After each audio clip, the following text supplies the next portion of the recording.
Good evening sir. Good evening. मैं कुछ questions ले रहा हूँ कमेंट सेक्शन से। पहला क्वेश्चन है सर, क्या डायन 35 टैबलेट लेने के बाद एएमएच टेस्ट कराने से कुछ एक्यूरेसी आती है? बहुत इम्पॉर्टेंट क्वेश्चन है। उसके पहले मैं ये गुजारिश करना चाहता हूँ जो भी देखने और सुनने वाले मेरे चैनल को, यदि आप इसको पहली बार सुन रहे हैं तो इसको सब्सक्राइब करिए। बहुत सारे क्वेश्चंस के मैं आंसर देता रहता हूँ और बहुत सारी इम्पॉर्टेंट महत्वपूर्ण जानकारियाँ आपको मिलती रहेंगी नए वीडियो के रिलीज़ के साथ। आप इसका बेल आइकन बटन भी दबा के रखिए ताकि आपको नोटिफिकेशन मिले। ये जो क्वेश्चन है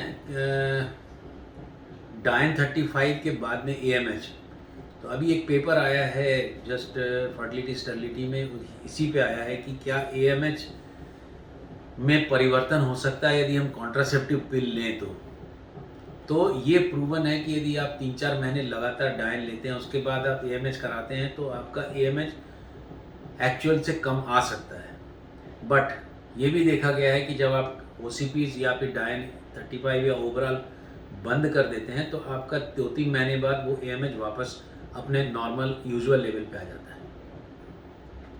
कहने का मतलब ये है कि डायन लेते समय बेहतर है कि आप एएमएच ना कराएं।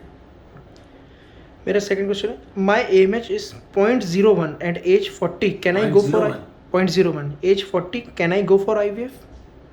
If you have regular periods, then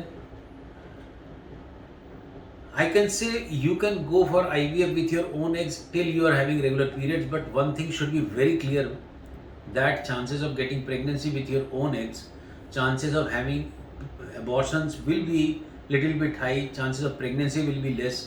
But as a person, as a gynecologist, as a IVF person, I take that ultimate step also if we can have a pregnancy with our own eggs before going into the egg donation. Pregnancy में urine infection की दवाई ले सकते हैं क्या?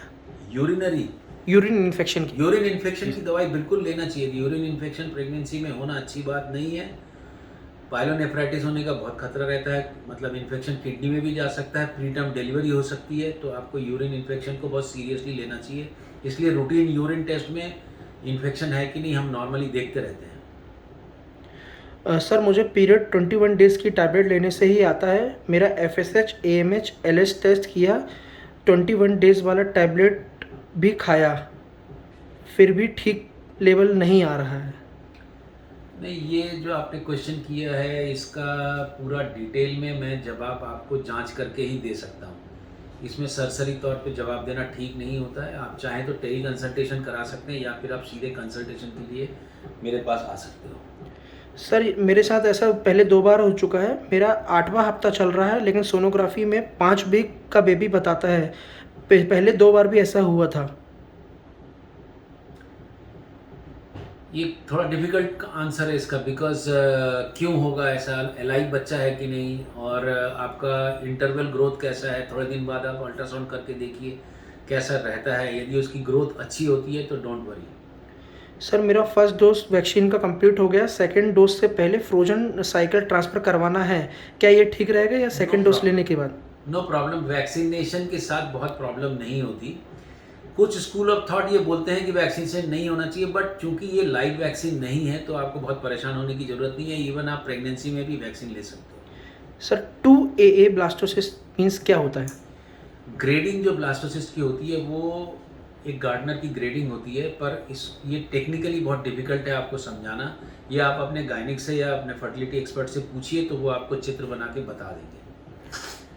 Sir, हमने CVS test किया, normal आया। फर्स्ट प्रेगनेंसी में बीपी बढ़ा था, अभी 6th मंथ चालू है। इंसुलिन पोस्ट ग्लूकोज का टेस्ट 79 है। गायनेकोलॉजिस्ट ने डाइट में चेंज करने के लिए कहा है, कृपया मुझे गाइडेंस दें। ये क्वेश्चन बहुत लंबा है। दूसरी बात ये है कि इसमें आपको जो डॉक्टर आपको देख रहे हैं उनका आप स्ट्रिक्टली उनको फॉलो करिए, क्योंकि आप कहीं और भी ओपिनियन ले ले जाएंगे तो चूँकि पूरा हमने देखा नहीं है तो उसमें ओपिनियन देना ठीक नहीं है। You just follow the guidelines of your doctor जो आपको देख रहे हैं। सर, मेरी फर्स्ट डिलीवरी C सेक्शन से हुई है। अब 3 साल हो गए, हम लोग ट्राई कर रहे हैं, दोनों की रिपोर्ट्स नॉर्मल है। मोस्ट ऑफ द टाइम यदि आप ट्राई कर रहे हैं और आप प्रेग्नेंट हो चुके हो तो most of the time problem आती है फेलोपियन ट्यूब में यदि आपकी एज कम है और AMH अच्छा है, तो बेहतर ये है कि आप फेलोपियन ट्यूब की जांच करा लें।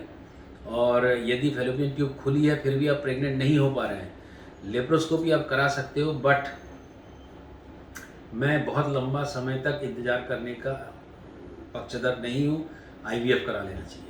मेरा लास्ट क्वेश्चन है, I watch your every video sir, my AMH is 6.81, periods regular, 32 age, husband teratozoospermia, can I conceive naturally? Severe teratozoospermia will create problem. Number of sperm of a good quality will be less. Better go for sperm defragmentation test also, and give some antioxidants आप आके मिल सकते हो। कई बार vitamin antioxidant protein देने के बाद में sperm count और स्पर्म की क्वालिटी इंप्रूव हो सकती है, तो आप नेचुरली कंसीव कर भी सकते हैं। But if you are not conceiving naturally for long time, don't wait too much, go for IVF। Thank you very much for listening, subscribe this channel. सब अच्छे से रहिए, happy weekend, thank you very much.